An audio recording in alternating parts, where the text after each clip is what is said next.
grow. Are you hearing good? Okay, excellent. Okay, today I want to continue talking on the subject of Jewish resistance. And I said earlier that there was one of the obstacles in a sense that Jews faced was choosing where to resist, either in the ghetto, which was a resistance of the doomed, no prospect that one would survive, or fleeing to the forest and resisting as a partisan unit or as partisans. And there, of course, there were several choices. Did you join or form entirely Jewish units, or did you join someone else's unit and work as a Jew but not within a Jewish fighting unit? And secondly, if you were in a basically Jewish unit, was your purpose to kill Germans or to save other Jews? And that certainly different Jewish partisan units followed different tactics there. There was a third site, which we'll talk about on Thursday, and that is resistance in the camps. No one chose that. You got sent there. No one volunteered to go, and then one could then choose a path of resistance in the camps. So the forest, the ghetto, the camps were the three places in which Jewish resistance occurred. What I want to look at today in more detail is the single largest instance of Jewish resistance, namely the Warsaw Ghetto Uprising. And to look both at it and what it demonstrated in terms of why resistance could take on the magnitude it did there, what were the fortuitous factors that allowed it to gain that magnitude that were so lacking in so many other cases, and why that was such an exceptional case. One aspect of Warsaw that made it different than many of the other ghettos was, as I mentioned earlier, it is a ghetto in which Chernyakov, the head of the Jewish Council, tolerated a very pluralistic ghetto, unlike Rumkowski in the ghetto in Łódź, who was an autocrat who basically did not tolerate any other kind of political organization that was not under his control, and with the very first deportations boasted that the Germans had come to him and said, we will take 20,000, and he bargained them down to 10,000 on the condition that the ghetto leadership itself would choose who was going to be sent away. And Rumkowski says only those sent away will be the dissenters, the troublemakers, the rumor mongers, the work shirkers, all of those that aren't playing ball with me, and that as long as you work loyally with the strategy of survival through work and accept my leadership, you will be safe. And of course, that didn't work out. The Germans kept coming back for more and more. But what it did mean is that virtually anybody who was viewed as potentially a resistor in opposition to Rumkowski and or the Germans was sent out of the ghetto as the priority people to be deported by Rumkowski. In Warsaw, in contrast, Chernyakov tolerated all sorts of different organizations. The different blocks within the ghetto had their own, you might call it local government, the block councils that would deal with issues relating to that part of the city, who would organize, for instance, the sanitation and that sort of thing within a particular block. This would be the block councils. Various Jewish entrepreneurs could set up with the Germans their own contracts, their own factories, their own production. All production in Łódź was under the central direction of Rumkowski and the Jewish Council.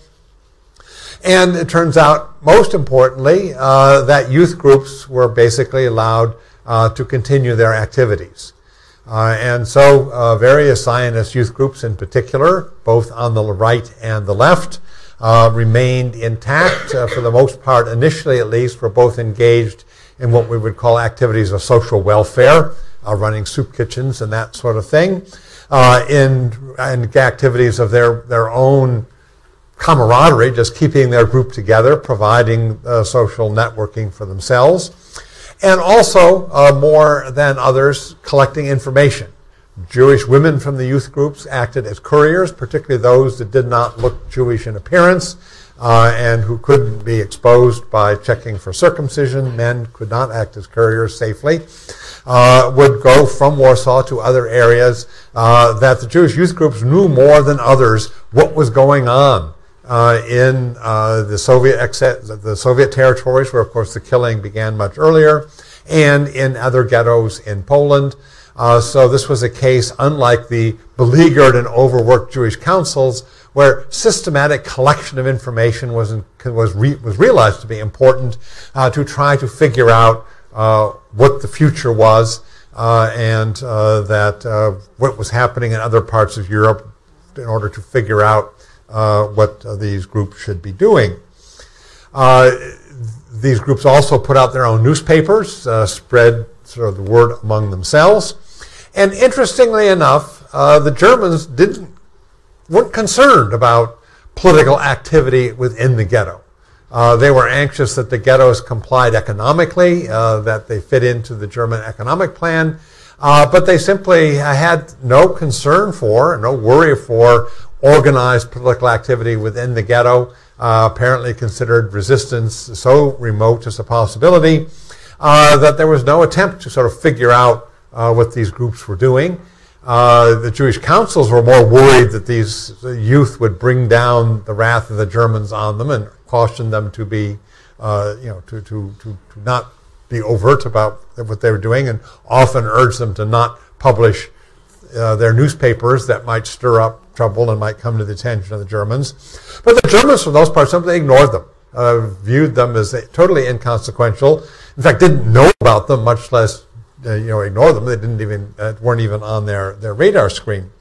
So they were ignored by the Germans. They were tolerated by Chernyakov, which meant that they could keep themselves intact and, in fact, become more and more closely knit, networked more and more tightly, and became more and more informed as their couriers collected information.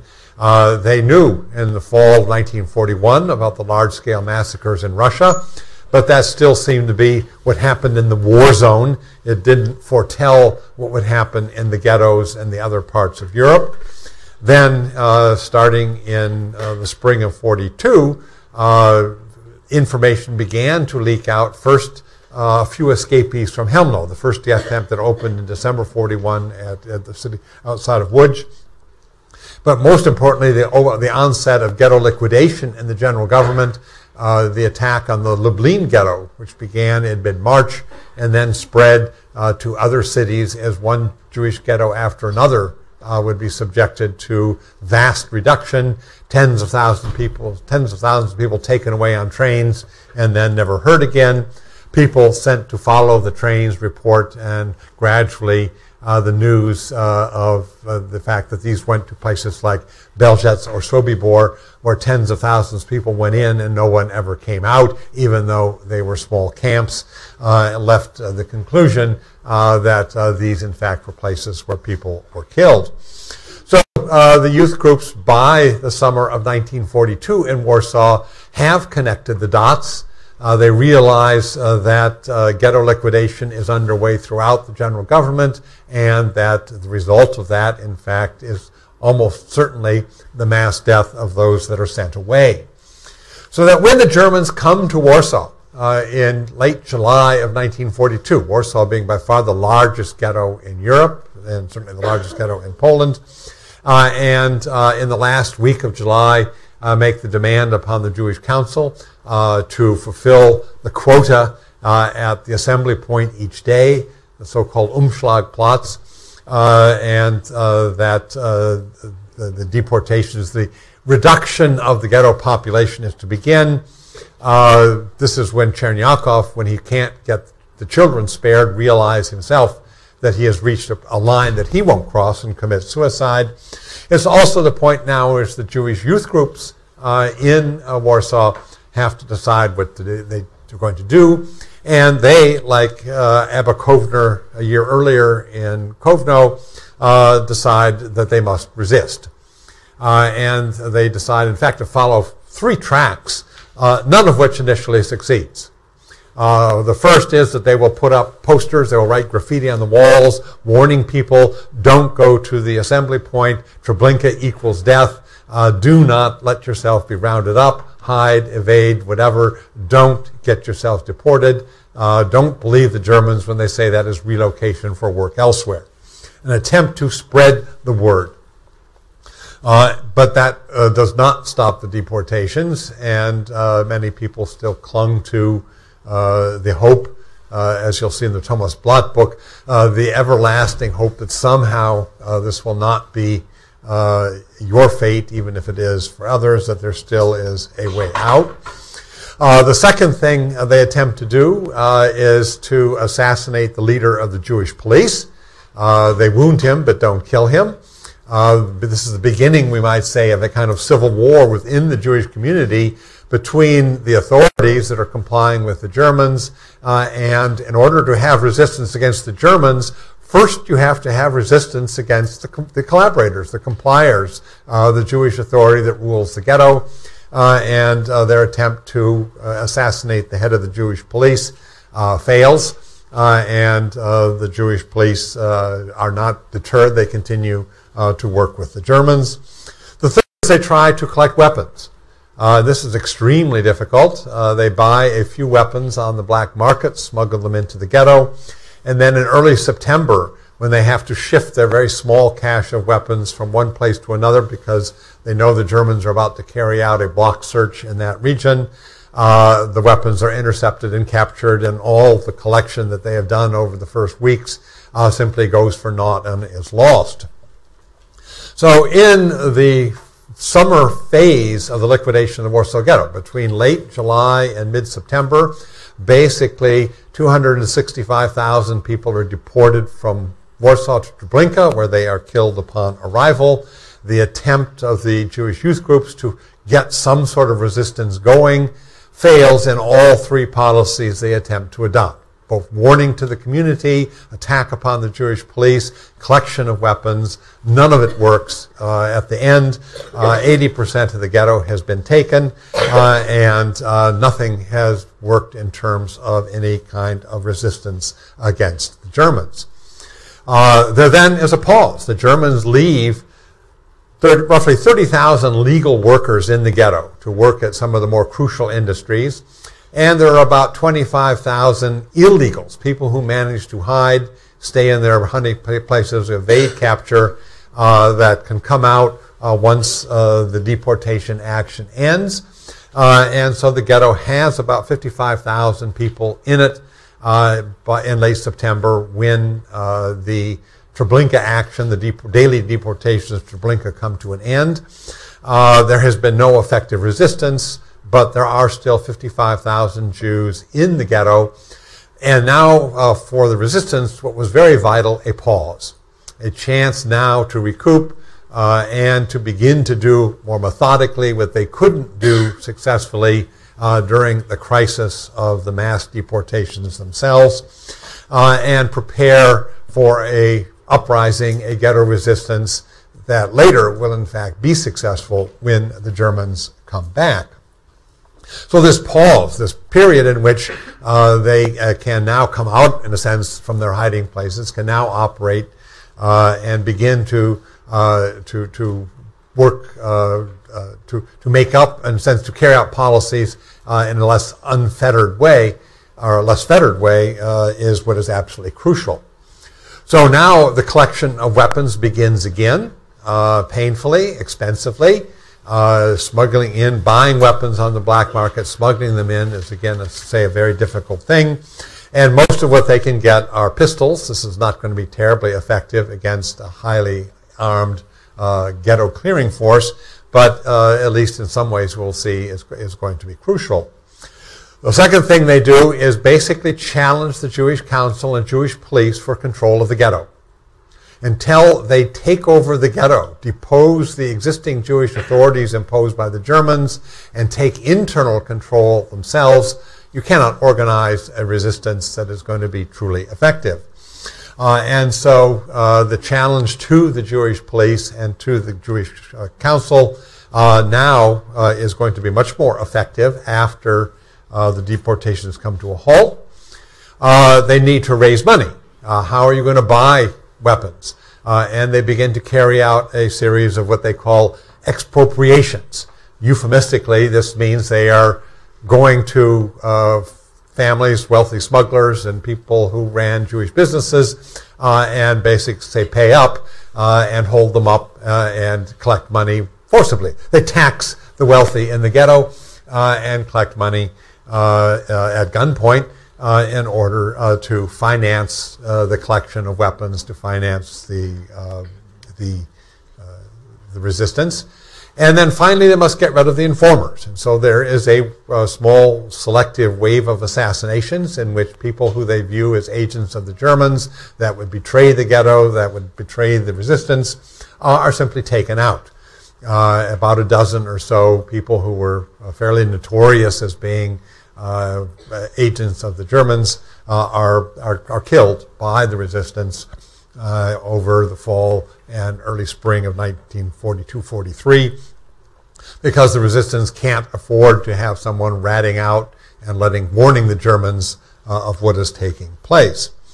So the pause that they get is used now to arm, to take control of the ghetto, to neutralize the Jewish police, to eliminate informers, and this puts them in the position in January of 1943 to mount a partial resistance to a German incursion, which they misinterpret as the German attempt to liquidate the ghetto.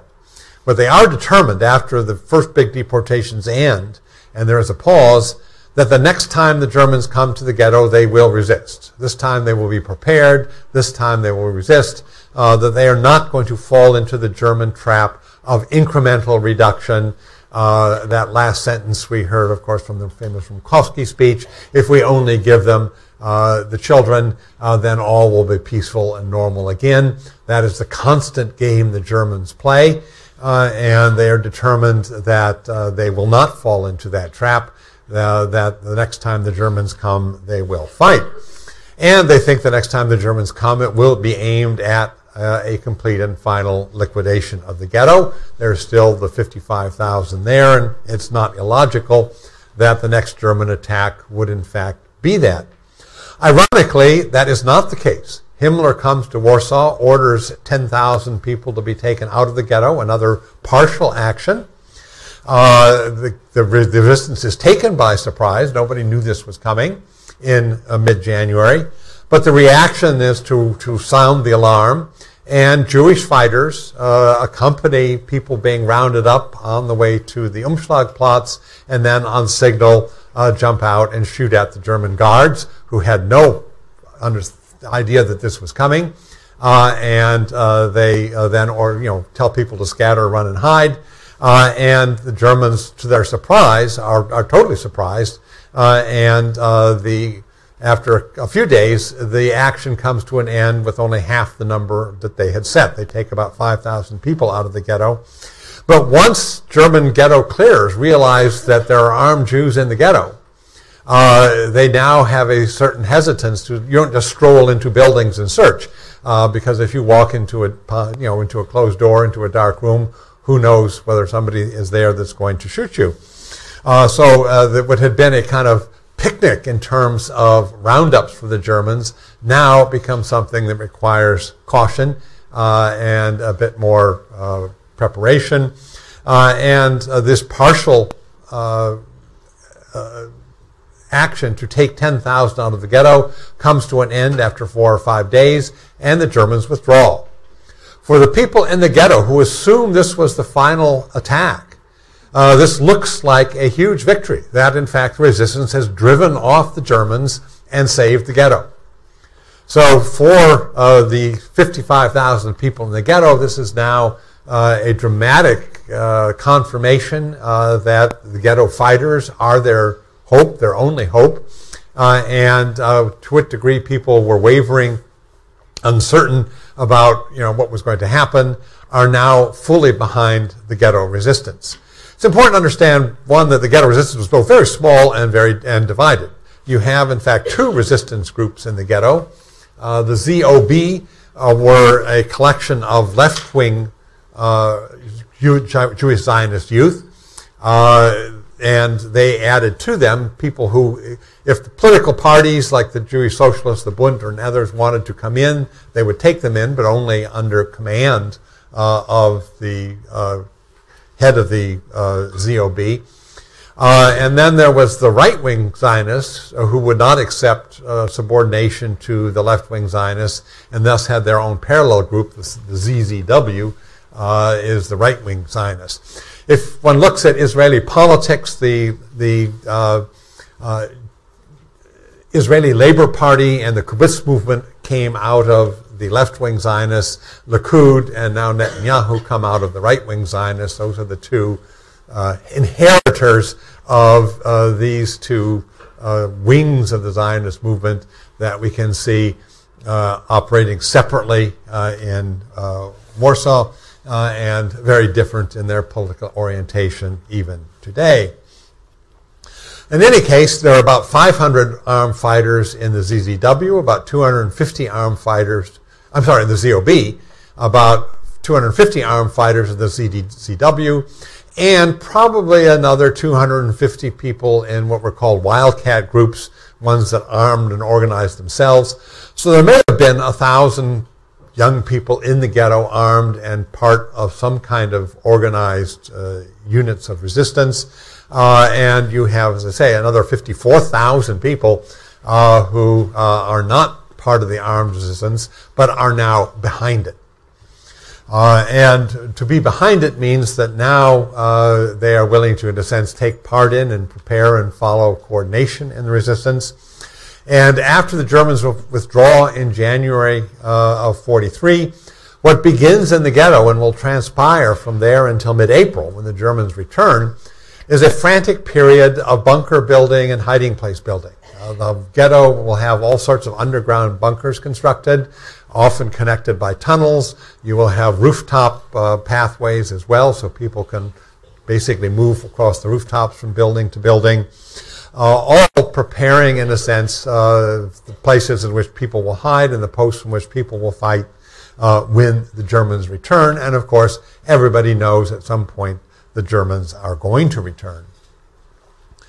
The degree to which the ghetto fighters have taken over and have widespread credibility with the rest of the population is shown in February-March 1943, when Himmler, or the local people under Himmler's instructions, the local ghetto managers, tried to persuade a number of the Jewish workers to move out of the ghetto to work camps in the Lublin district, assuring them that factories are there, jobs are waiting. And this is a case where, in fact, it wasn't a lie. They did want to set up work camps at Travniki and Poniatowa and the Lublin district. They tried to persuade people to come voluntarily. The factory equipment is being taken out of the ghetto to be rebuilt there, reassembled there, but they get almost no takers. No one will believe the assurance that they're actually being transferred to a labor camp, because that ruse has been used so often that it has no credibility, and the ghetto resistance is opposed to it, and they now, as I say, are the new authority in the ghetto. The onslaught finally begins on April 19. This is the Holocaust Remembrance Day in the State of Israel, celebrating, in a sense, the onset of the Ghetto Uprising. In Europe, it's January 27th, which is the day of the liberation of Auschwitz. So there are two different sort of Holocaust memorial days marking two different points. But in Israel, it's April 19th by the Hebrew calendar. So in fact, it shifts by the common calendar, but basically coming in late spring each year. The Germans assemble about 2,000 heavily armed men, armed cars, men with machine guns and heavy, well-armed equipment. The ghetto fighters have mostly pistols, a few rifles, a few machine guns, but most effectively grenades and Molotov cocktails. And the Germans come in at several points, march down the middle of the main streets where they are attacked from the rooftops, and in the first 2 or 3 days are forced back. By then, most of the people are out of ammunition, out of grenades, and the Germans are now realizing they have to approach this in a much more methodical way. So it then shifts to a battle of the bunkers, and ultimately what the Germans discover is the only way to do this is simply burn down buildings one by one to destroy buildings, to destroy the bunkers that are underneath them.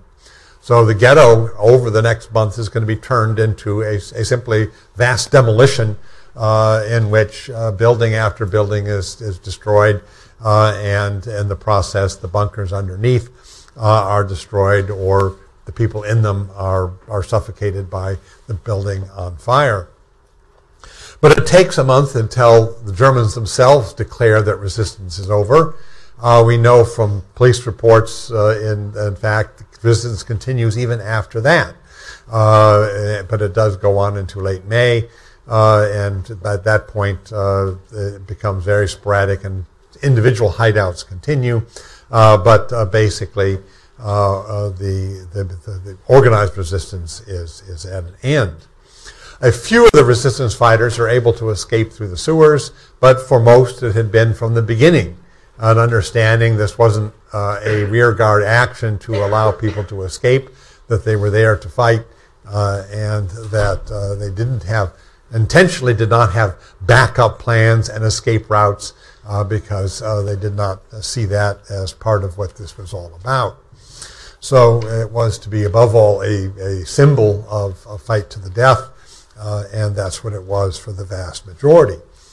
The Germans, in terms of the resistance fighters, the Germans themselves then capture a large number of the people in the ghetto as they force people out of the bunkers in various places.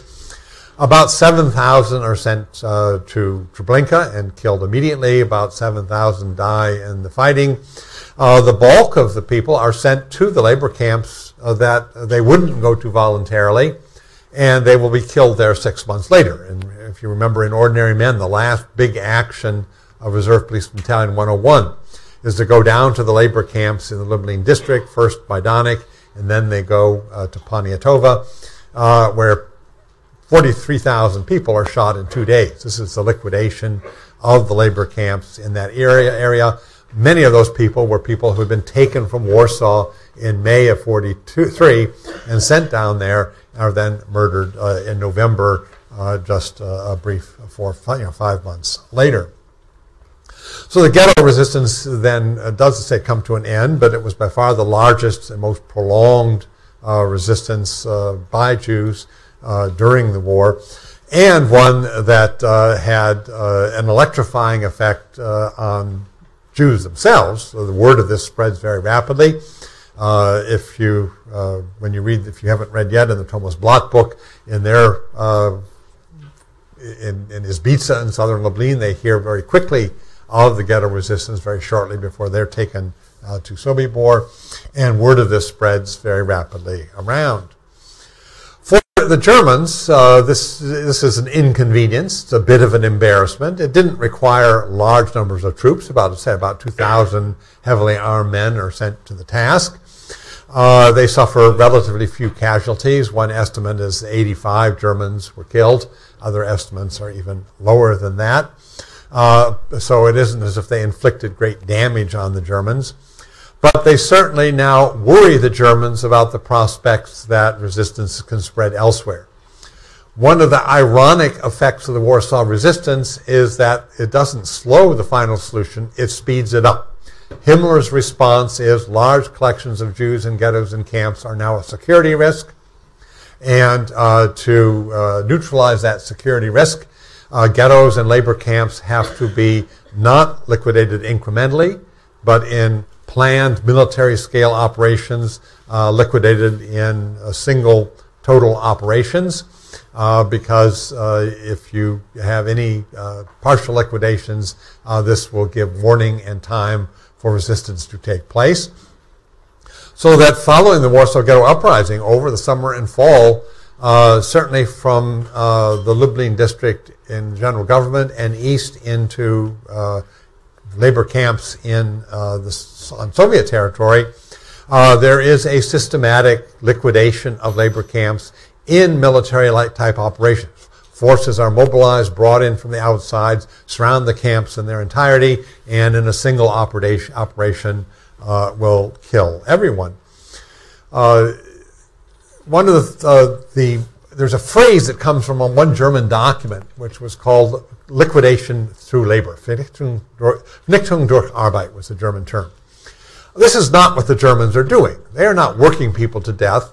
they are taking workers who are working very productively and coming in and killing them in mass in cold blood because they do not trust that they can control the security of the camps any longer. So the strategy of survival through labor is in fact undermined by the Warsaw Ghetto Uprising as Himmler decides wholesale liquidation of labor camps is necessary to reduce this risk.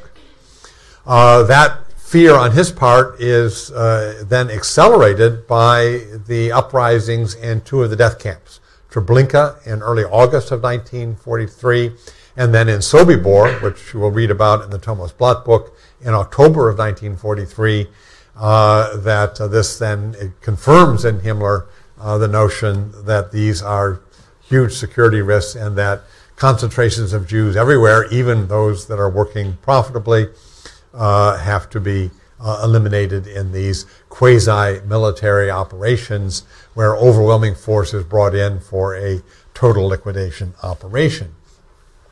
So you might say, in a sense, the Warsaw Ghetto Uprising has two contradictory results.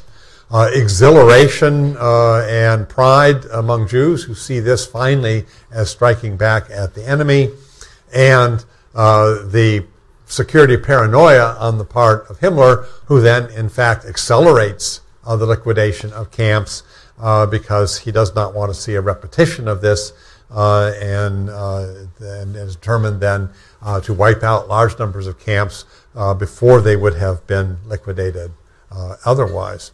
So in a sense, it's a paradox that comes out of this. If we look back, then we see how all the exceptional conditions that were necessary for the Warsaw Ghetto Uprising to take place as it did. First, a kind of a pluralistic political situation where youth groups and their planning and their networking was tolerated, like Chernyakov did in Warsaw, but Rumkowski did not in Łódź. A pause after the first liquidation operation where the youth group can carry out a revolution within the Jewish community, take away, in a sense, remove the power of the Jewish council and police, take over the ghetto as the prime authority, and win over the ghetto population to back them. I said earlier, most people looked at people proposing resistance as a threat to the community. It would bring down collective retaliation from the Germans. These were troublemakers threatening everyone. To go from the position where potential resistance for fighters are viewed as a risk to the community to where they are accepted as the leaders of the community it was a process that takes time, and that in Warsaw then took place in the pause from September of 1942 into the spring of 1943. And, of course, also allowed time for the collection of weapons, however underarmed they were, at least some kind of weapons to mount the resistance in some way. These conditions did not exist in most ghettos. Many ghettos were liquidated in fairly rapid order, the preconditions of Warsaw and the timetable of Warsaw did not replicate elsewhere, and thus this remained, it wasn't the only ghetto resistance, it was the only ghetto resistance of that scale and magnitude that did take place. Questions on resistance before we move on to a kind of potpourri of things that I need to cover before we get to the exam a week from now?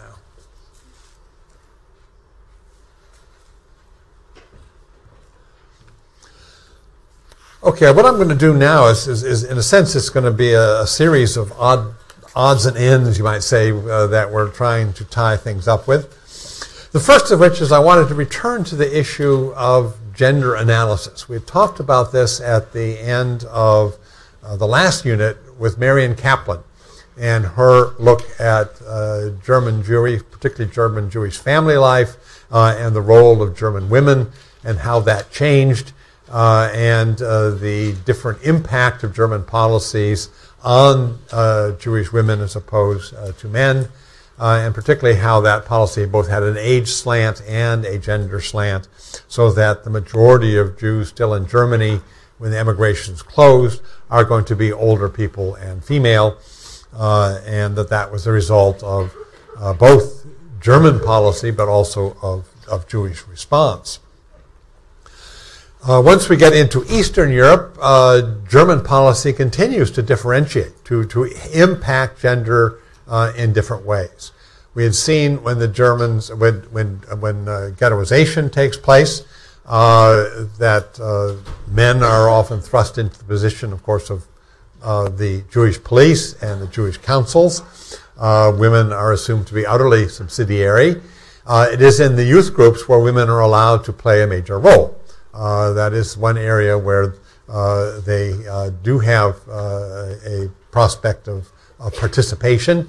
So for young Jewish women, we've seen one as couriers are absolutely indispensable to the youth groups, but even as just participating politically, that does take place, particularly among the Jewish youth groups, not at the more traditional forms of Jewish social organization. When the Germans march into the Soviet Union and begin killing, initially the targets are adult male Jews and Jewish leadership. They are trying to, in a sense, decapitate the Jewish community by killing potential male leadership. But that changes in August of 1941 when they shift to a policy of total and systematic mass murder, where now young males are seen as the best potential workers, and the target shifts to women, children, and elderly. And so you get a reversal in which now women are much more exposed and targeted, killed in higher numbers, and men are more likely to be spared, selected for labor, and thus in these shooting operations and ghetto clearing operations, the number of men that will be temporarily spared will certainly exceed that of women, and that even when they arrive at the death camps, if you're selecting, or we'll see the hybrid camps, which will have some labor component, the first thing they do is separate people between women and men, and children are always sent with the women, and mothers, in a sense, are automatically sent with their children to the gas chambers, and the number of young and unattached women who are selected for labor is usually a much smaller percentage than of men. So you have then a period where initially where men are the main targets of killing, and then that shifts where women are being killed in higher percentages. So the argument that Marion Kaplan made, that German policy basically means that women and men did not have this, they may have the ultimate same fate, but they did not travel the same path to that fate. They did have different experiences along that path to the final solution, I think can be shown to continue if we expand that to Eastern Europe.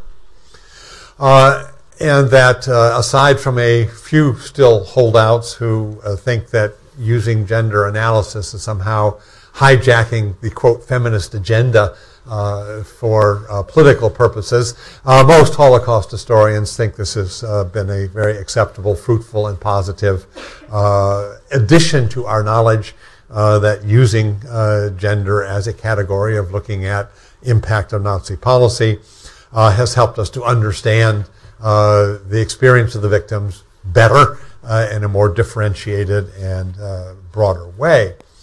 There are a couple of, one area at least I'd say, where there is still a dispute that goes on, and one I don't know that it will ever be resolved, because it is basically the evidence is all anecdotal and is not quantitative. And that is, in a sense, the claim that women withstood the rigors of the camp better than men. That men tended to be lone wolves, but that women more naturally formed support groups, weren't driven by the same kind of ego, and that they formed what were called sort of substitute families within the camps, that they supported one another better than men, who basically saw this as a survival of the fittest and a competitive as opposed to a cooperative path to try to survive. And the claim that women withstood hunger better than men and did better under the terrible conditions of the camps. I don't know how we're ever going to resolve that. I don't think it's a terribly useful question to ask in the first place, and I don't think it's a resolvable question in the second place. But it is one you may encounter out there. It is one that has been floated by some people. Another difference was that women had, in a sense, extra burdens even in the camps, that women were victimized more, of course, by the threat of rape and sexual violence, but that also they were more humiliated by the nakedness and the shaving of bodies that went on, because for men this was not as difficult and traumatic experience as it was for Jewish women. If you look at memoirs of Jewish survivors who arrive at the camp and are forced to strip and be shaved, this is a very fundamental part of the memoir. This is an absolutely traumatic experience to have this done in the front of leering SS men. For men, this is not nearly as traumatic experience. It does not show up as prominently imprinted on their memories in the way in which they tell the story about their arrival at camp. So that does seem to be a case where I think we probably have enough evidence in terms of how that part of women's experience differs again from men's, that one can, I think, say that that generalization probably is well-founded. A second area in which gender analysis has been applied is to the perpetrators themselves. We've talked about the victims so far. And there are two historians whose names I would give to you who had a kind of spat in the late 80s and early 90s, though I don't think that has continued. Gisela Bock, a German historian, and Claudia Kunz, an American historian, that looked at the issue of female perpetrators and German female victims.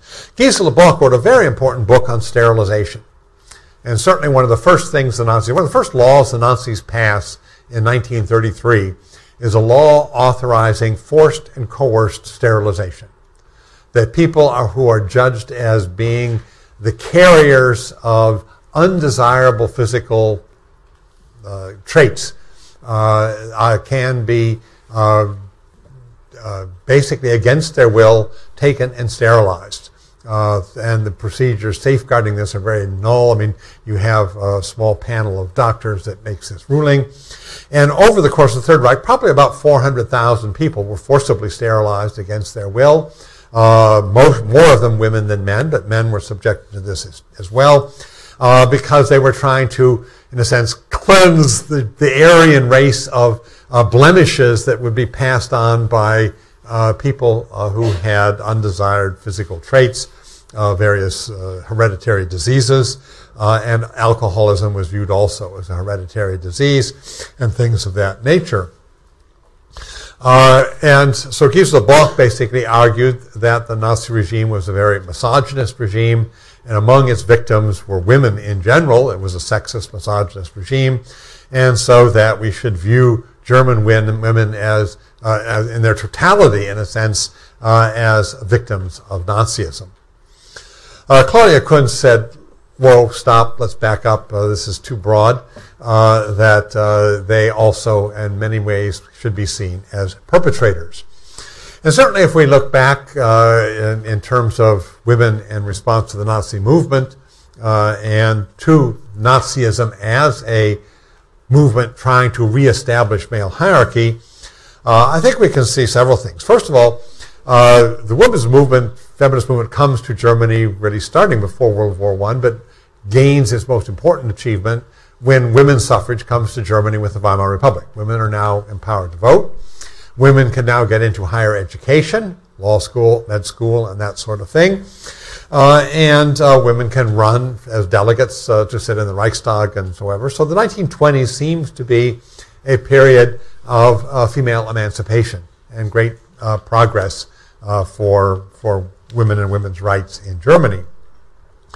But broadly accepted, even among those who are exercising this, was a notion of, quote, natural difference.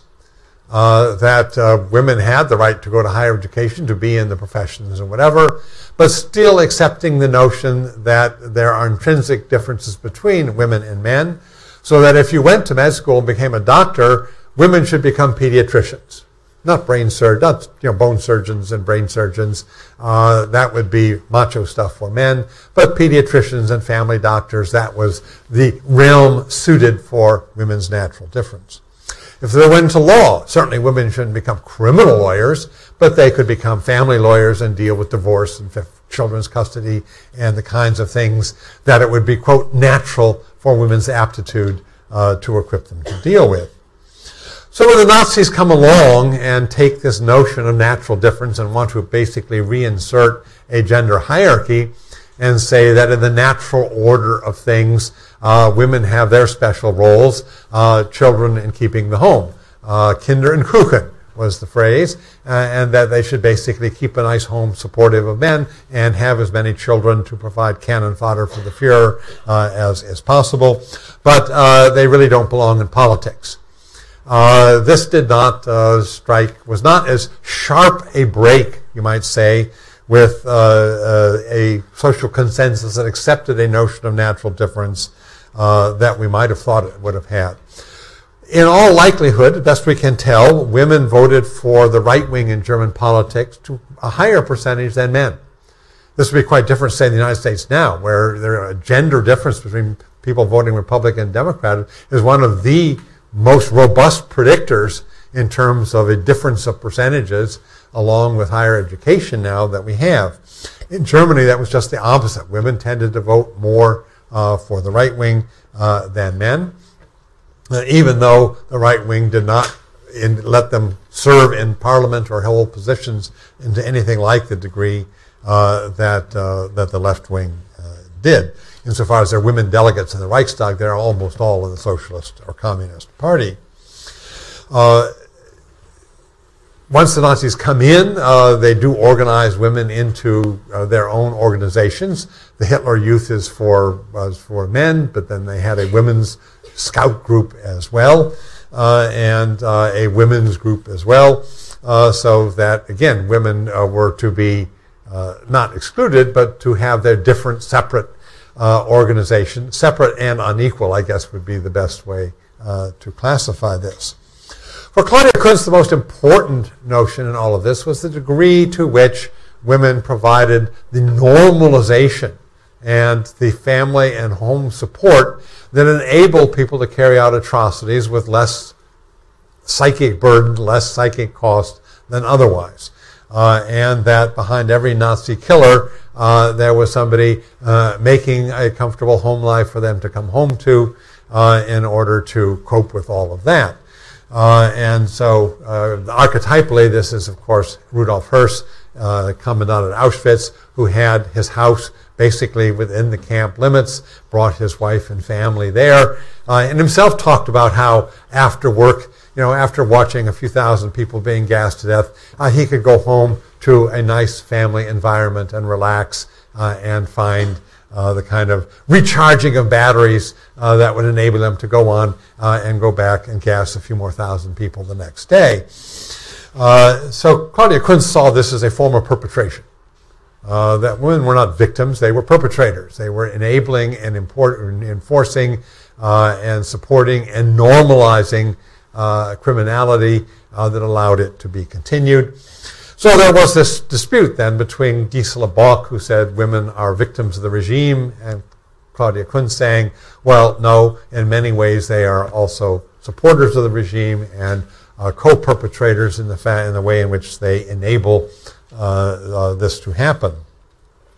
Since then, and a name I don't have up there, Wendy Lauer, has gone further and looked at women who didn't just provide the supportive family background, but in fact engaged in Nazi racial imperialism and to some degree in the atrocities themselves. About 500,000 German women went to the East as part of the German colonial empire building. They served there as nurses, as social workers, and other things. Many of the Poles who are ousted from their farms, say in the incorporated territories, in the ethnic cleansing, and ethnic Germans are brought in the same day. So the cows are milked in the morning by Poles, and there is a stocked refrigerator, and the cows waiting to milk by an ethnic German family that comes in the day and is there by afternoon. Those resettlement squads bringing in the ethnic German families were primarily women. That this was that they were the cadres, we might say, of the resettlement of Germans on the lands and farms of dispossessed Poles. And in the military hospitals, of course, German nurses were there, certainly close to the action, and saw much, heard much, and did their best to put German soldiers back on the field again. And a few of them engaged in atrocities themselves. We do have cases of German women killers, rare, but nonetheless quite documentable. So the whole debate over how do we look at German women, it turns out, and like in so many other cases we've seen, these are not exclusive categories. German women can be victims of the regime in some regards. They can become supporters, enablers of the regime in other regards, and they can be perpetrators of atrocities in yet other ways. And that one can fulfill all of those functions depending upon what role and at what time of day and what you're actually doing.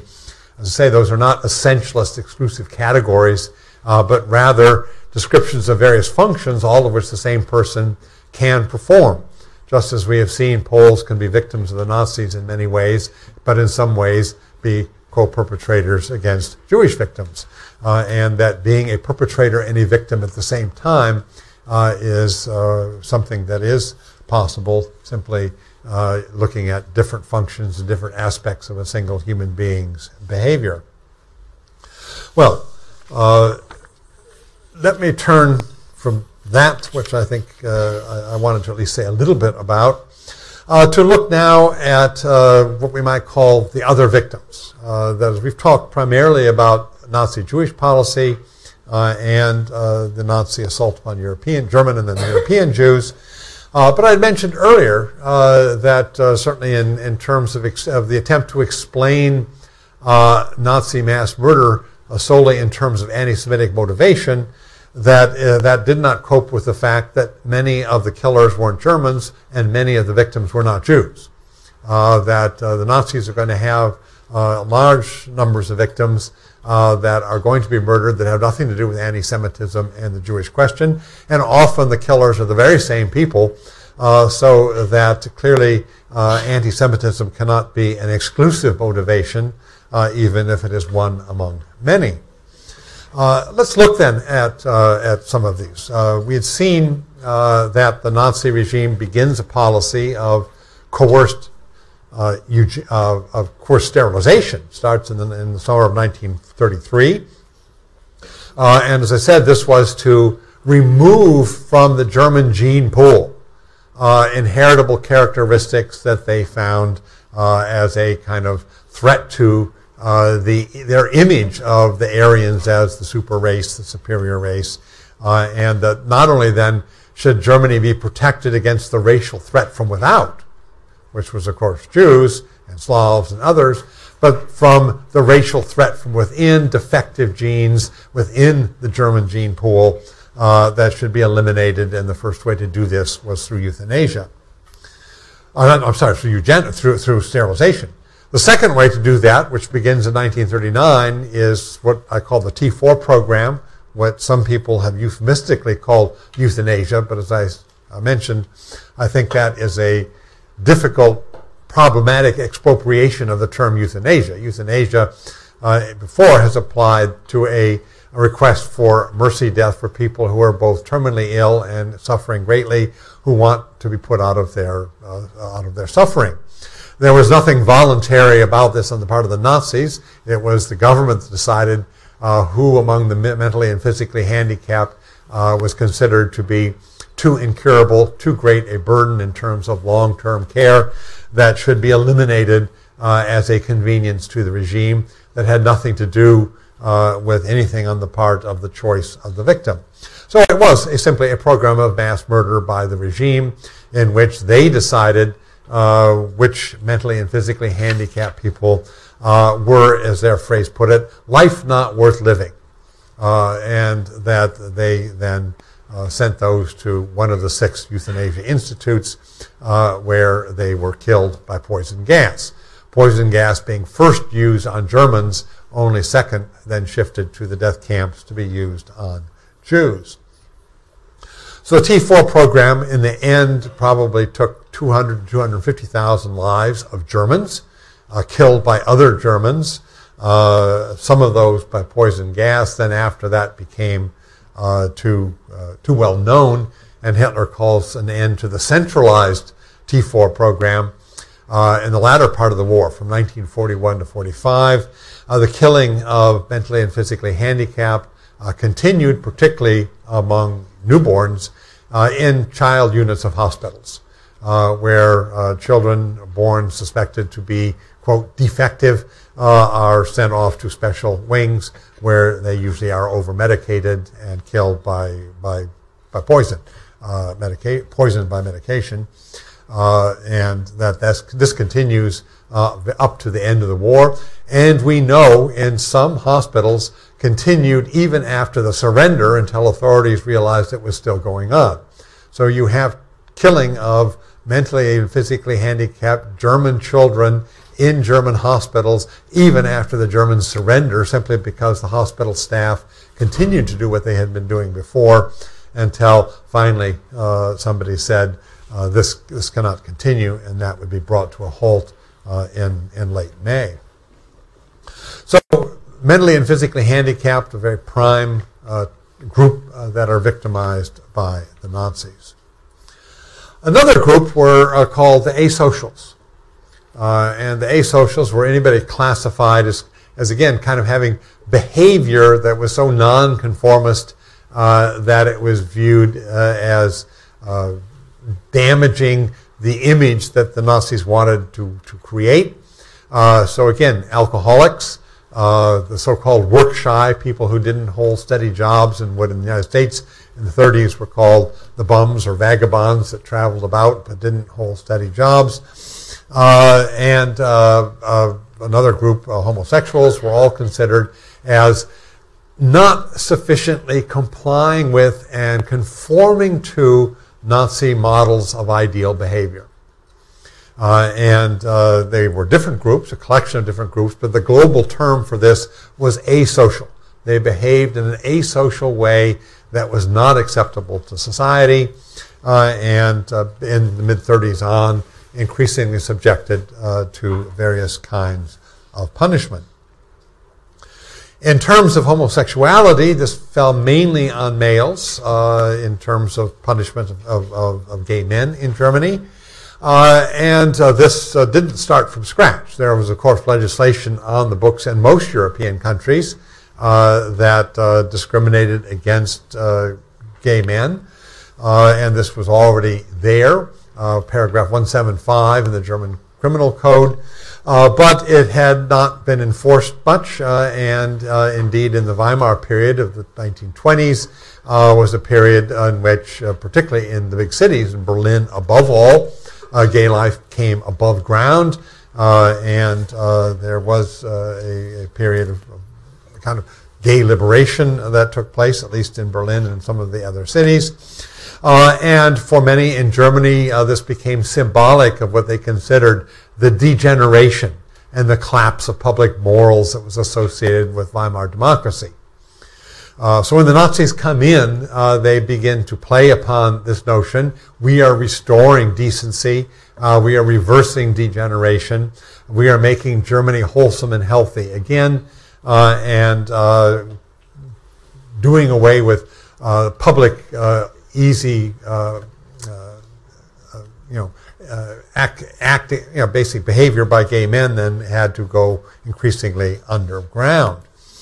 A turning point in this was when Hitler turns on the SA leadership and kills Ernst Röhm and top SA men. So many of them were quite openly gay, including Ernst Röhm.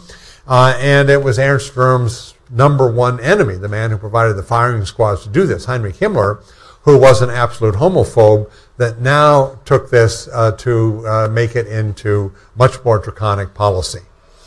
And for Himmler, it was not only that he was going to basically exploit this notion the Nazis are restoring decency, the Nazis are restoring public morality, the Nazis are ending Weimar degeneration, but he had a number of other bees in his bonnet, we might say, about this as well.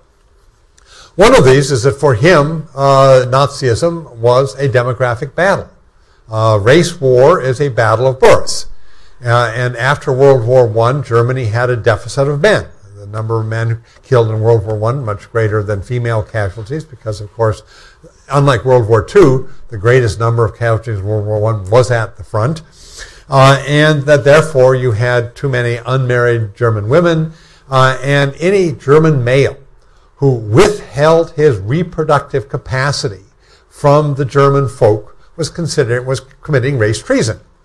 That gay men who were having sex with one another but not procreating were denying to the Fuhrer the cannon fodder of the next generation that he needed and expected.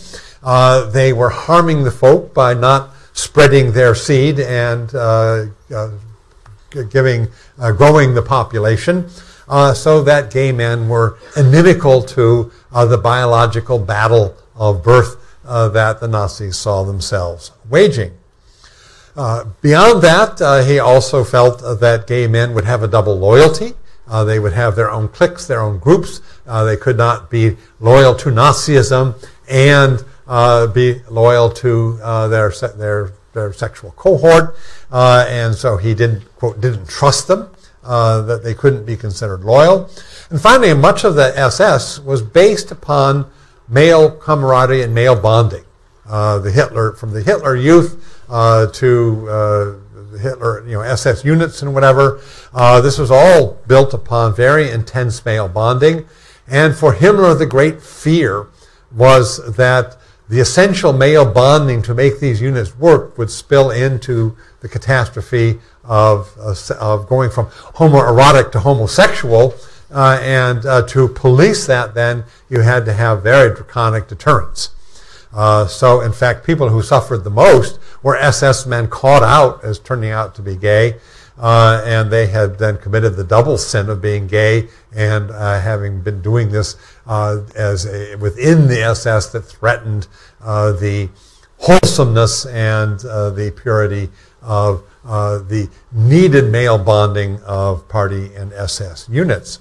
So for Himmler, this was a crusade, and the attack upon gay men was very severe. The penalties for it are increased, and the definitions of what amounted to violation of provision 175 of the Criminal Code was vastly intensified, so that it wasn't just sexual acts, but any gesture that could be interpreted as seductive or enticement you could be arrested for. And so the number of people and the level of proof which was needed to persecute and prosecute gay men was much, much lower. In the end, probably 10 to 15,000 German gay men died under the Nazis, either with death penalties if they were convicted of being habitual repeat offenders, or when they were sent to concentration camps. They were always at the bottom of the hierarchy, along with Jews, would have the shortest life expectancy and exposed to the worst torment and treatment there. So the life expectancy of gay men in the camps was exceedingly precarious, and hence the high death rates of gay men in those circumstances. Another group that were classified initially as asocial and then later reclassified as a racial as opposed to a social enemy were Gypsies. And we have the term Sinti and Roma. Sinti were the people, Gypsies who had come to Germany earlier in the 15th, 16th centuries, were very assimilated, spoke German. The Roma were later people coming in the 19th century that were still much more nomadic, still spoke Roma rather than German as their family language. But in both cases, they were viewed as a suspect group. And again, as in the case of homosexuality, there were already anti-Gypsy legislation on the books in most European countries because they were viewed as a kind of criminal class, that they lived nomadically. They were viewed as living off stealing and pickpocketing and other kind of dishonest behaviors, so that they were always viewed as a police problem. Nomadic Gypsies coming to town in many towns were viewed as a a nuisance, and thus initially, when the Nazis upped the persecution of gypsies, it was done as an intensified action against what they considered nonconformist behavior. They didn't hold steady jobs, so they were considered as part of the work shy. They didn't conform to the norms of the rest of German society, so that they were nonconformist and dissident. And then in 36-37, Himmler decides all of this really isn't just a social problem, this is a racial problem. And the gypsies are reclassified as a racial enemy. And from then on, they are subjected quite often to the same legislation and the same policies as German Jews. And in the end, we don't know for sure, but certainly many hundreds of thousands of gypsies perished in World War II. Some of them sent to Auschwitz and Chelmno and died in gas chambers like Jews, and many were killed in executions in Eastern Europe like Jews beyond the Nazi-Soviet demarcation line. We don't have anything like the statistics to know exactly how many Roma and Sinti perished, were murdered by the Nazis, but certainly a very large number. And the problem there was that while you could define German Jews by the baptismal or synagogue records of their grandparents, we see in the Nuremberg laws, there was no such equivalent for the Roma. So there, in fact, you had to create a whole task force within the German criminal police, which was assigned to go out and basically interview and have a card on every Roma and Sinti living in Germany, in which you did their family tree and so forth, and classified them as full gypsy, mostly gypsy, partly gypsy, not gypsy, but behaving like gypsy. This became a whole other category.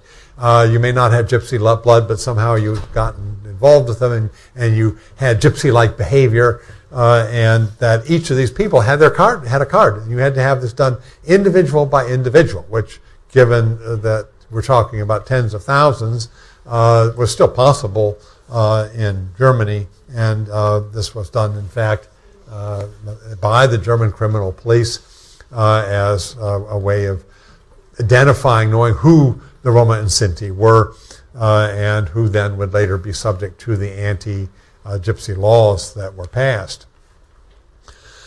Another group, or I should say really two groups, that within a broad group are we might call other victims of the Nazis, and that is the POWs.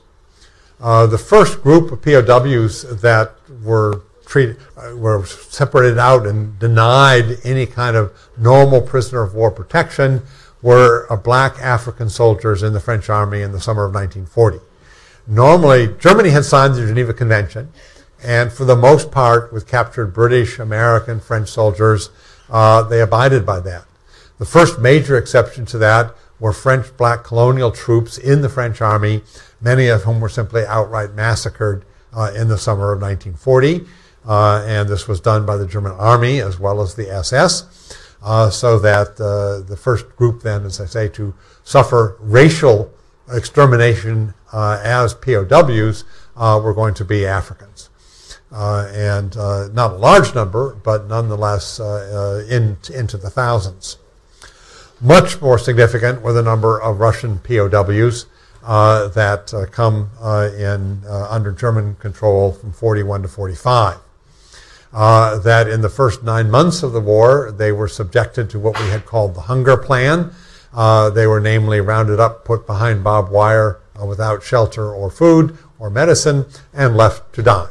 And of the 2.5 million Soviet POWs captured in the first 9 months of the war, by the spring of 42, 2 million of them are already dead. If Hitler had been killed and assassinated in the spring of 42 and the war had come to an end, the number one group, the most numerous victims of the Nazi regime, were not yet the Jews. They would have been Soviet POWs. This would have been the prime atrocity for which we would have remembered the Nazis, and Jews would have been numerically in second place. It's only with the onslaught against the Polish ghettos beginning in March of 42, and the change in policy towards Soviet POWs, who are now seen as an important labor force, and so the systematic presiding over the mass death of Soviet POWs by design neglect ends, and by the end of the war, 3 1/3 million POWs die, but the remaining 750,000 die in the course of from the spring of 42 to the spring of 45, is not through deliberate neglect, but through all sorts of various reasons. But the mass death of Soviet POWs was in that initial 9 months of the attack on the Soviet Union. There's one other group, as long as we've talked about particularly the French African troops who were killed outright. There was another group of people of African heritage that were also singled out by the Nazi regime. And these were people that the Nazis derogatorily referred to as the Rhineland Bastards.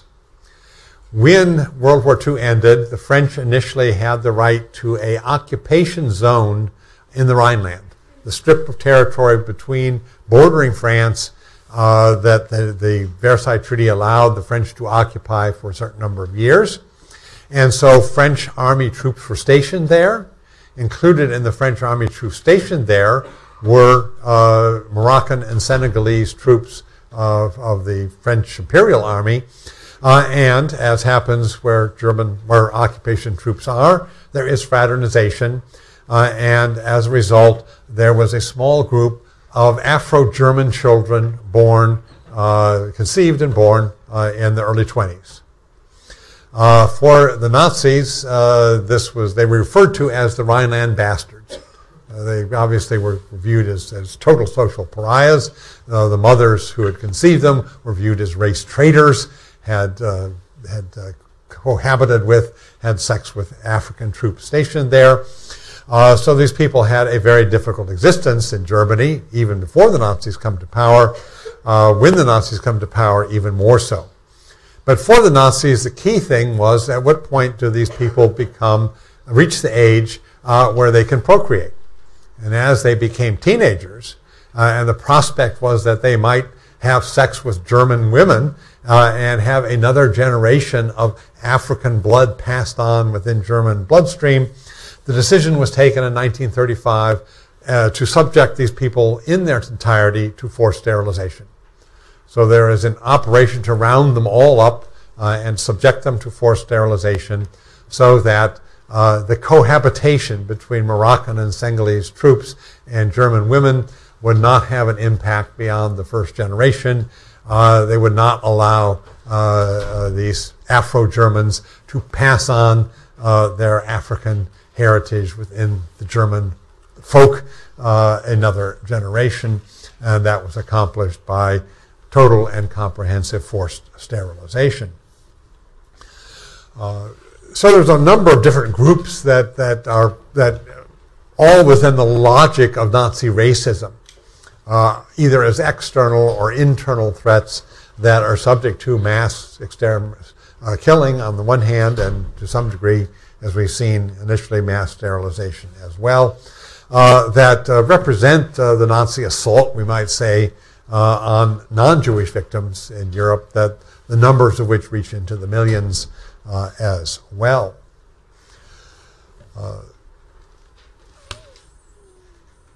A third area I wanted to kind of get to, just because we have to get this in at some point, is to talk about the camp system. We've talked about ghettos, and I do want to just talk a bit now about the structure of the German camp system, the distinctions we have to make between various German camps, because the term camp, concentration camp, has been tossed around fairly loosely. We know this summer AOC set out her tweet, I guess it was, that compared the cages on the border with concentration camps and then said, never again. And a large number of people became very upset that she was appropriating the Holocaust to make a political attack. And all of this did not, in the end, sort out, one, the fact the term concentration camp is much broader beyond the Nazis and has been there for decades before that. and that the Holocaust, in fact, was not carried out in the concentration camps, but either in the killing fields or the death camps. That the concentration camps were primarily for the political and social prisoners of the Nazis, and that was not where Jews are sent primarily, that they had a different fate, and that we should not equate the concentration camps with the final solution. So all that may sound very pedantic, but if we want to be able to sort out, in a sense, what these terms mean and what their history is, it would be useful if we go into that. The concentration camp, in a sense, is invented in two places. One by the Spanish in Cuba in the 1890s and by the British in South Africa during the Boer War in the first decade of the 20th century, where in both cases they took the view that if you wanted to suppress resistance, you had to round up large numbers of civilians, remove the fish among which the guerrillas swam, and that if you were going to pacify either South Africa during the Boer War or Cuba with the growing resistance against the Spanish Empire, you had to intern and have under control large numbers of the civilian population that would have supported those groups. So systems of detention camps, concentration camps, the term came to be used, were first used by the Spanish and the British then.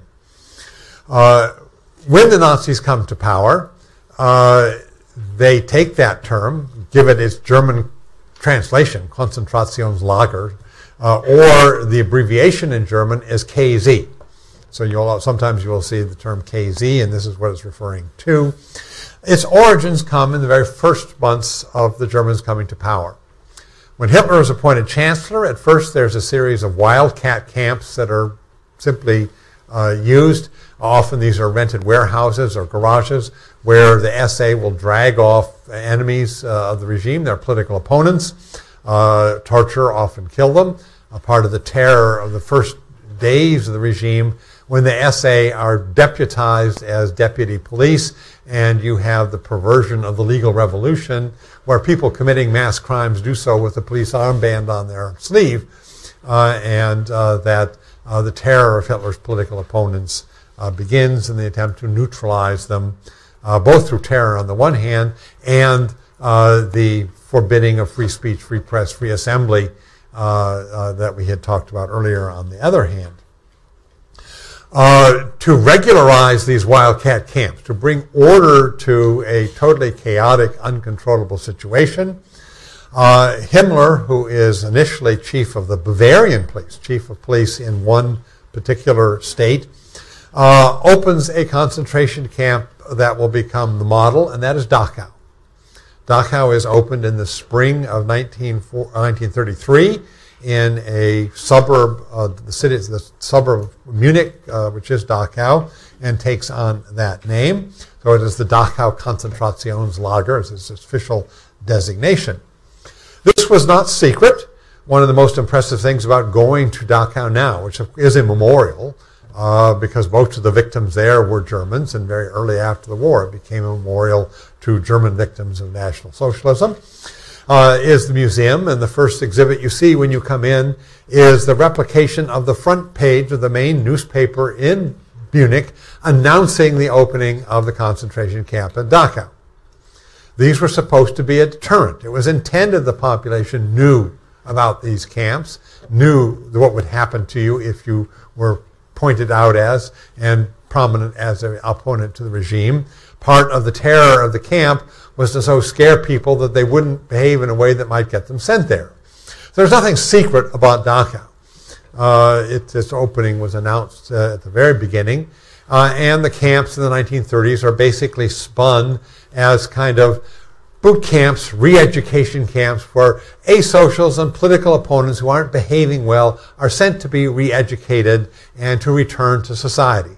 And indeed, initially, many people served terms in these camps, are released, sent back, in part knowing they will whisper that things happen there you don't dare talk about, and that the rumors will be part of the overall deterrence. Dachau was the first commandant of Dachau was a man named Theodor Eicke. And he's the one that sets up what becomes the model regime of the concentration camps. And it is Eicke that invents what we call the capo system.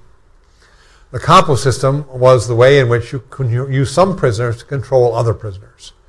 So in Dachau, you had the camp commandant, and you had the SS officers that ran the various departments of the camp and perimeter guards. But the inside of the camp is mainly run by the capos, the privileged prisoners that dominate the others. And the way in which you worked was the main people sent to Dachau are political prisoners. These are people who were not brought to trial. This is once you had ended the due process of law, and the government had the right to put people into protective custody, one of the laws of the fire decrees. This is where you sent people that were never indicted, never tried, never sentenced, that are simply sent there at the pleasure of the government.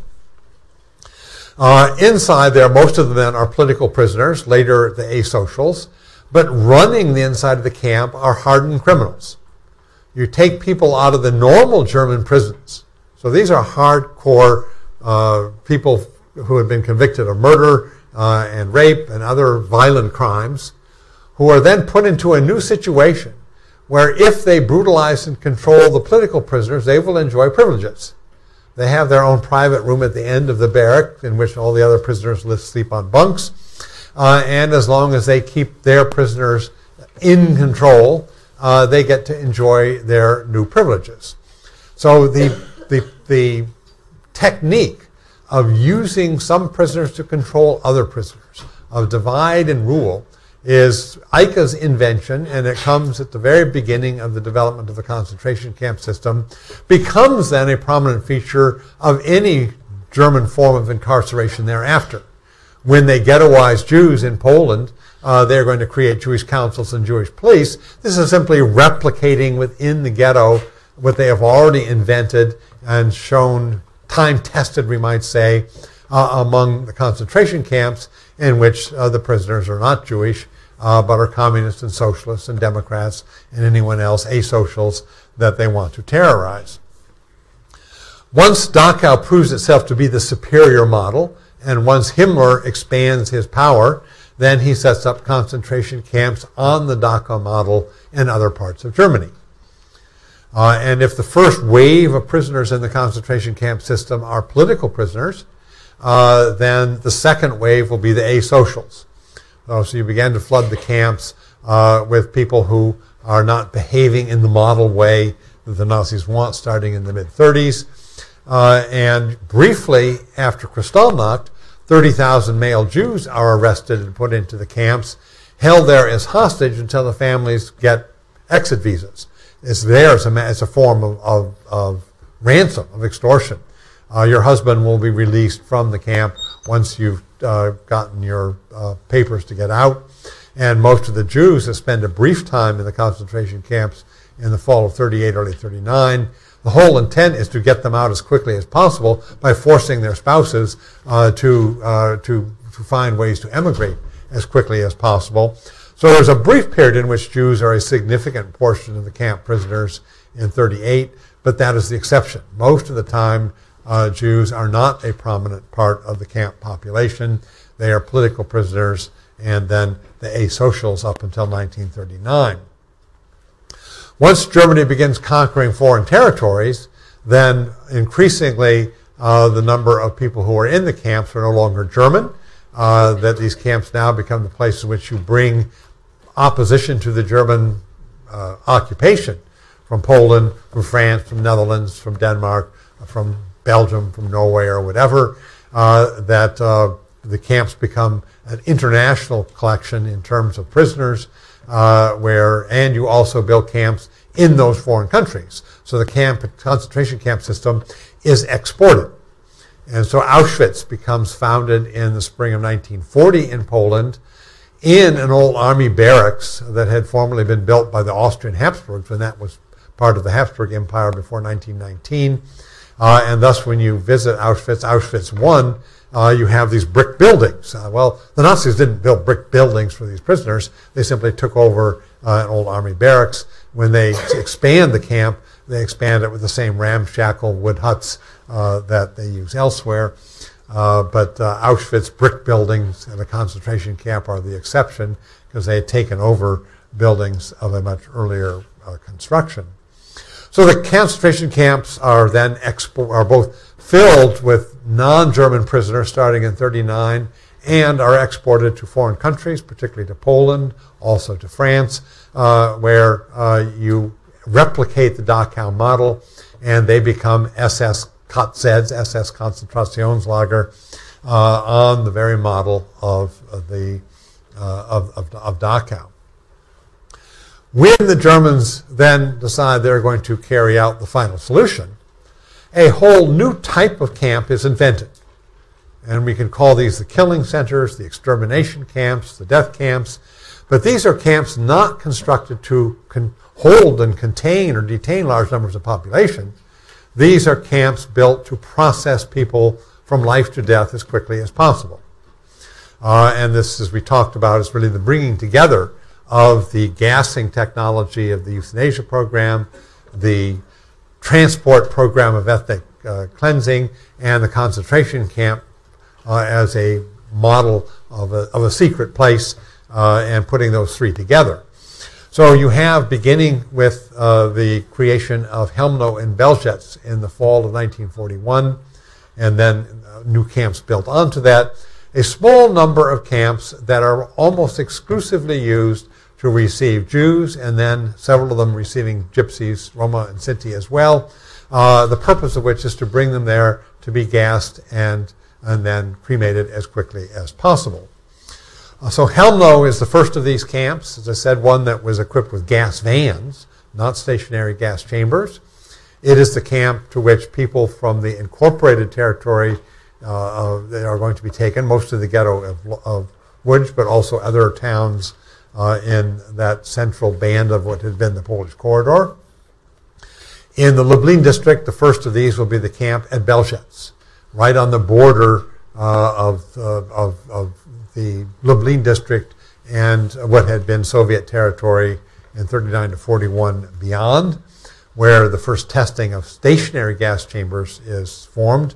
Construction of Belzec begins on November 1st, 1941. It is opened, and the assault on Polish ghettos in the general government beginning in mid-March of 1942.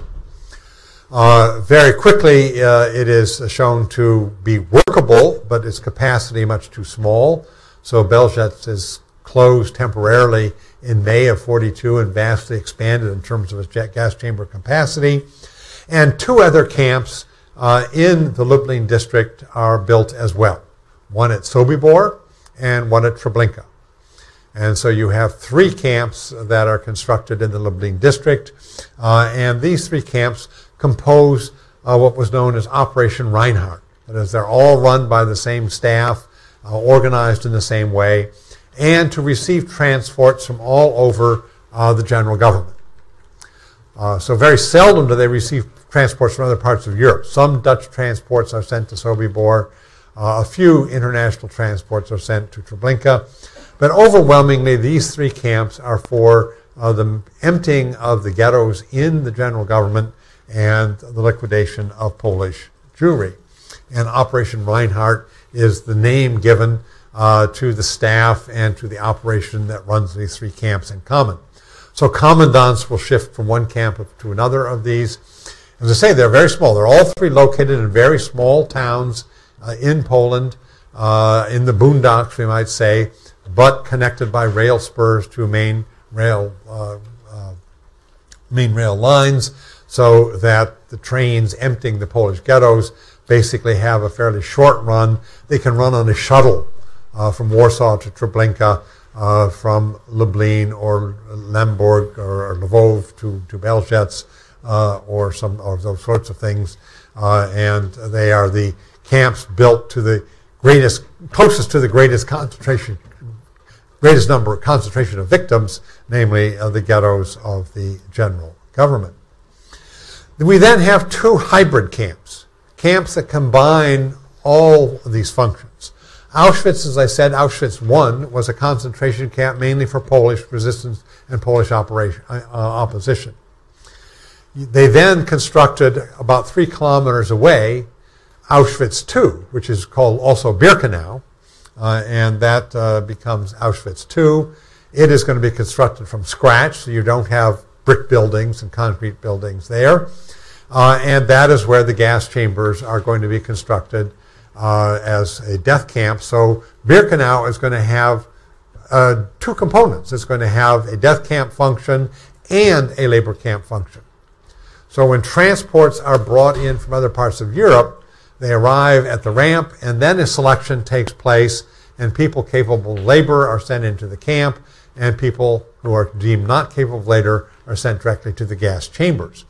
So that Auschwitz will have at times a population of 100 or 150,000 prisoners alongside a series of gas chambers where people are murdered upon arrival.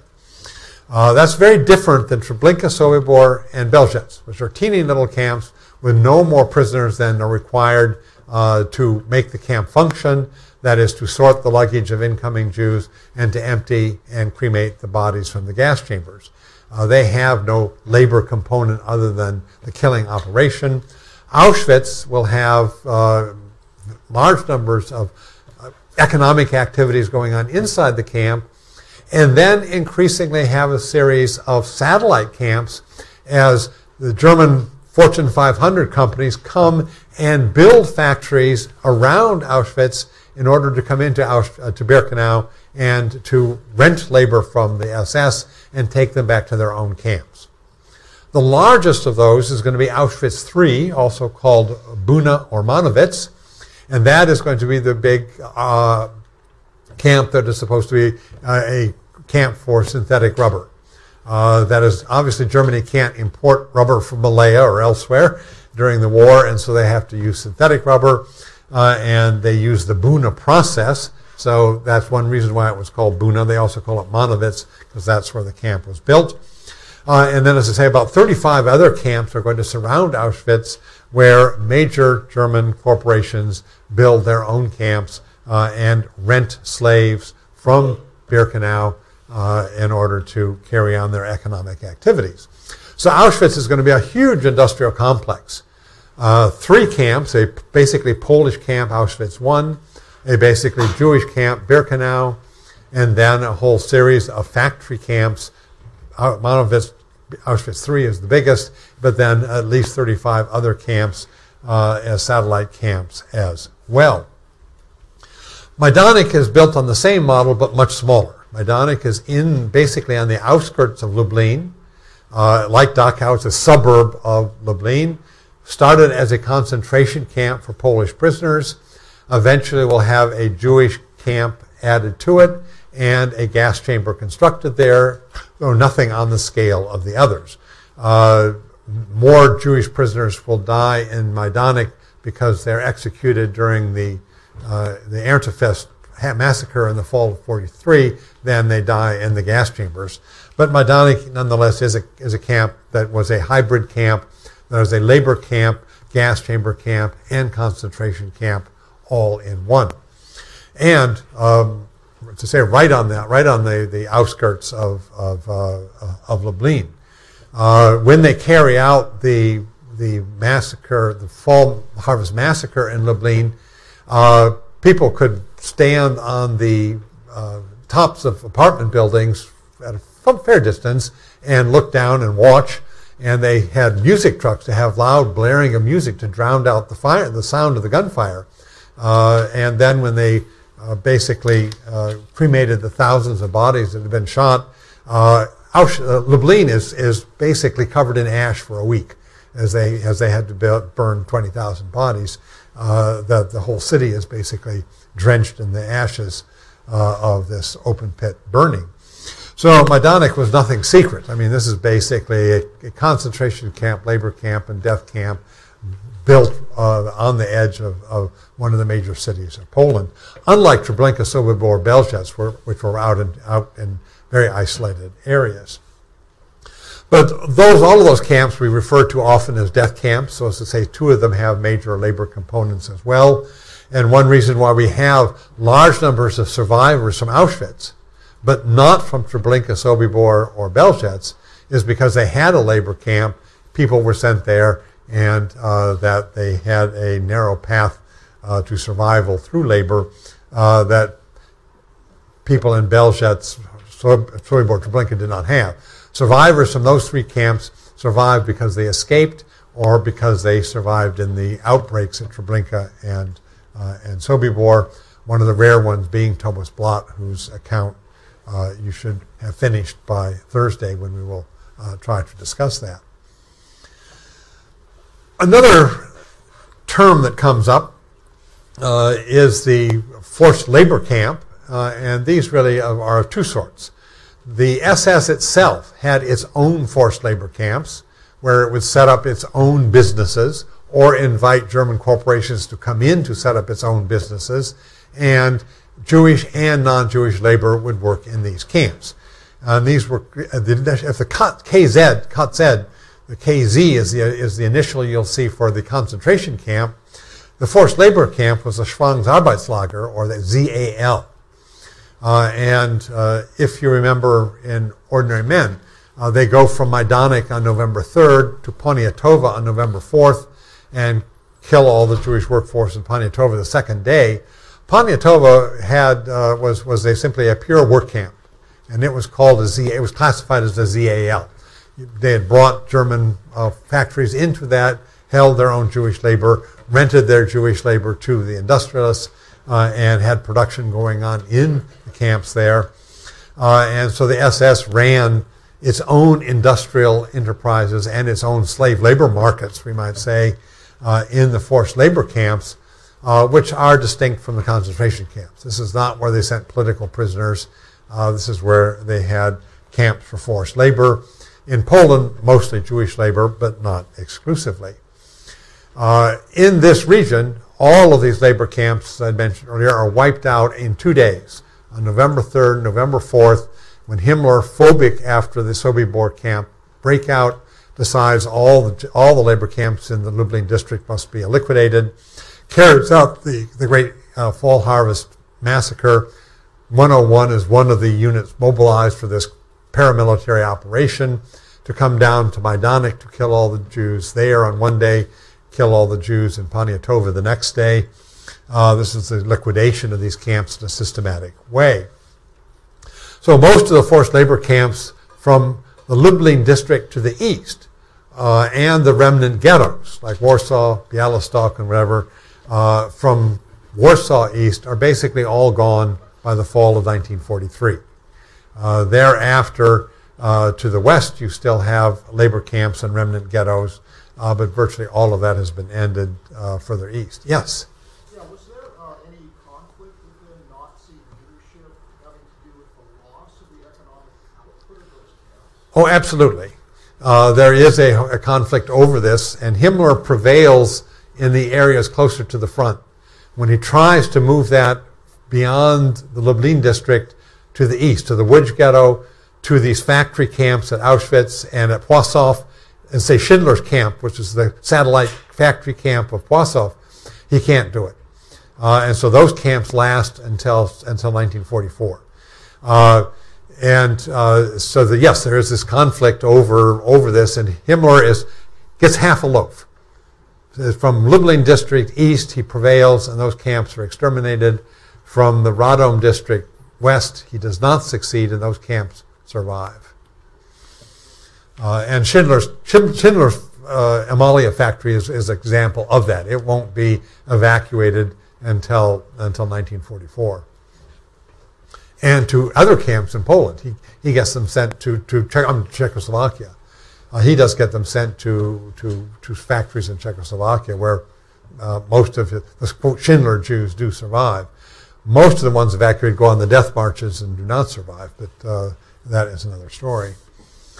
And finally, there are a collection of camps that basically we didn't have a name for really because they're not run by the SS at all. If the KZs and the ZALs and the death camps were all run by the SS, and there are numerous ones of them, we now know that there are thousands of other camps that are not run by the SS that, in fact, many Jews pass through. And we didn't really realize the extent of this until a decade or more ago, the Holocaust Museum in D.C. decided it would create an encyclopedia of Nazi places of detention. And so there was supposed to be one volume on Nazi ghettos in Poland and the East. And it quickly grew to 2 volumes, and it turned out there were hundreds of ghettos. Some of them short-lived, but in fact you had ghettos all over Poland, Lithuania, Latvia, the Ukraine, Belarus, and so on. Then it turns out that they had concentration camps, SS camps, and their satellite camps, which took up a whole 2 volumes again. And they kept getting card files for others. In the end, they ended up that there were some 42,000 Nazi places in detention, 30,000 of which basically were not run by the SS, or by the army. These were private enterprise camps run by various businesses. And that the free enterprise Holocaust, as I call it, was basically all sorts of businesses that grew up. I mean, all sorts of Nazis came to Poland in the East, set up businesses. Schindler is a prime example of this. Rented Jewish labor from the SS and used them as forced labor, as slave labor. They were property of the SS, rented to private employers, in which the payment of the rent went not, of course, to the workers as wages, but to the SS as the slave owners. They'll never get a volume of all this. They're going to have, at the end of this multi-volume series, they're going to have a volume on the factory camps, but there are just too many of them. They'll have the main ones, but they'll have to have, in a sense, categories of them. But the most numerically largest number of camps are what we simply would call factory camps. Factories that, in order to get either forced labor sent from the Ukraine and Poland back to Germany, or to use Jewish labor in Poland, build their own camps and rent their slaves, rent their workers from the SS.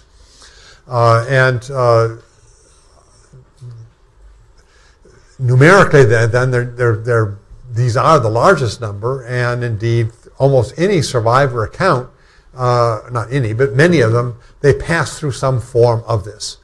Thomas Blott in the ghetto in Izbica, in the end, survives for as long as he does, because they're in the tannery in town.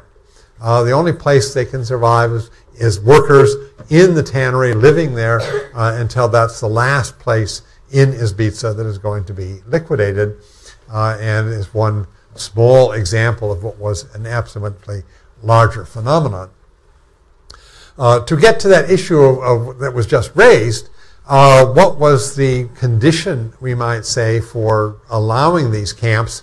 In the summer and fall of 42, as the ghettos are being liquidated, this becomes a very heated argument between SS on the one hand, Himmler, who was a great advocate of total extermination, and all sorts of economic interests for whom labor was both a scarce commodity and a necessary commodity. And in the end, the agreement that is reached between Himmler and the industrialists, German industrialists who own factories in Poland, who want to set up their own camps, was basically the following. Himmler's conditions are: 1, you have to be engaged in an activity that is directly related to fulfilling military contracts. You can't be producing consumer goods or anything of that sort. If you're a munitions factory, making bullets and grenades, you're fine. If you're making uniforms for the army, you're fine. If you're making stretchers and things like that for the military hospitals, okay. But basically, if you don't have a military contract for what you're producing, you don't qualify. And the second was the camps had to build the factories. The factories had to build the camps themselves. They were trying to get rid of the remnant ghettos and move these people into a place where they would be totally under control and separate from the Polish population, and they would be workers would be marched from the camps to the factory and back, or the camp would be right on the factory grounds, such as the Amalia factory. How many people have seen Schindler's List? Okay, well, you know in the end he moves his prisoners out of Warsaw into the factory. He builds a factory camp right on the grounds of the factory. But he had to do that at his expense. That was his job. He wanted his workers. He had to build a camp for them. And thirdly, the owners had to rent the slaves from the SS. This is a money-making proposition for the SS. You paid so much per head, per worker, per day, and that money went into the pockets of the SS, and you had to feed the Jewish workers out of your own pocket. Himmler was quite sure they would not keep their workers in any kind of luxurious conditions if they were footing the bill for it, but they had to keep them alive enough they could work. So basically factory owners themselves were left to figure out how well they would feed their workers, how much they would keep them alive in order to keep them productive. So that conflict was fought out, and those were the terms on which it was settled. And when the ghettos are liquidated, the selection takes place in the ghetto. So people are taken off or sent directly to the camp, have already been judged as not protected workers, so they're all killed on arrival in the Operation Reinhardt camps. And the rest of them are then sent to either factory camps or forced labor camps or left in the remnant ghetto, and they are already judged as workers. Trains coming from France, from Belgium, from the Netherlands, from anywhere else in Europe, there is no selection there. All Jews in total are put onto the trains, so they are usually sent to Auschwitz, where the selection between workers and non-workers will take place on the ramp. And the workers will be sent into the labor camp of Birkenau, and the non-workers, women, children, elderly, will be sent directly into the gas chambers there. So you had two different places in which selection took place. In the areas that are being serviced by the pure death camps, selection takes place in the ghetto, and everyone sent to the camp is killed on arrival unless they're needed to be part of the workforce of the death camp itself. As we'll see is Thomas Bloch's fate. He's chosen to be part of the very small workforce in Sobibor. From the camps coming from other parts of Europe, the selection takes place on the ramp of a hybrid camp where 25-30% will be sent into the labor camp on an average transport, and 70% will be sent directly into the gas chambers of Auschwitz. Well, I'm going through that because it's important to know these different kinds of camps, because lots of confusion comes when people use the terms globally, and it doesn't apply to, in fact, the very crucial distinctions of the Holocaust, which determined basically who had a chance to survive and who did not.